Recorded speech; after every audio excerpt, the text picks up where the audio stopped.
In 2026, the Turkish armed forces continue to strengthen their position as one of the most active and rapidly developing militaries in the region, combining land, air, and naval power with a fast-growing domestic defense industry that covers a large share of the country's equipment needs.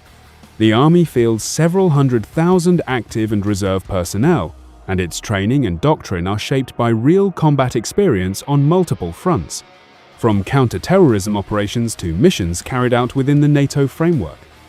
One of the most striking elements of Turkish power today is its fleet of unmanned aerial vehicles.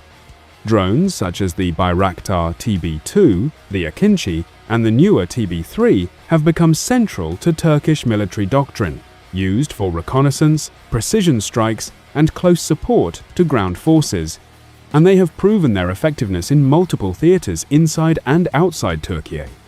Reports indicate that the number of Akıncı combat drones alone has reached more than 100 units, with production set to expand by the end of 2026, greatly increasing Ankara's ability to conduct long-range, high-precision operations.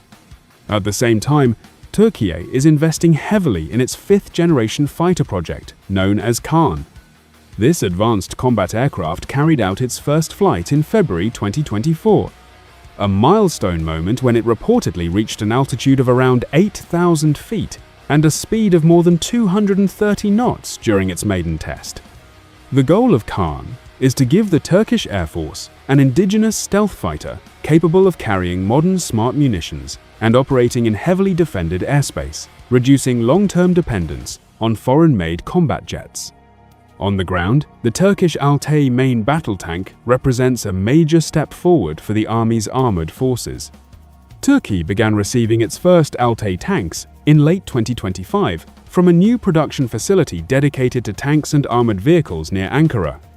The Altay features a 120mm main gun, advanced fire control systems, composite armor developed by Turkish companies, and the Akor active protection system, which together provide better survivability against modern guided missiles and battlefield threats. The combination of these elements, well-trained personnel, advanced combat drones, a fifth-generation fighter project, and the modern Altay tank, reflects a clear Turkish strategy to build a balanced military power, increasingly based on technology and domestic industry. With ongoing research and development in artificial intelligence, electronic warfare, and precision-guided weapons, the Turkish armed forces in 2026 aim to secure their status as a regional power capable of defending national interests and contributing actively to NATO and international security in the years ahead.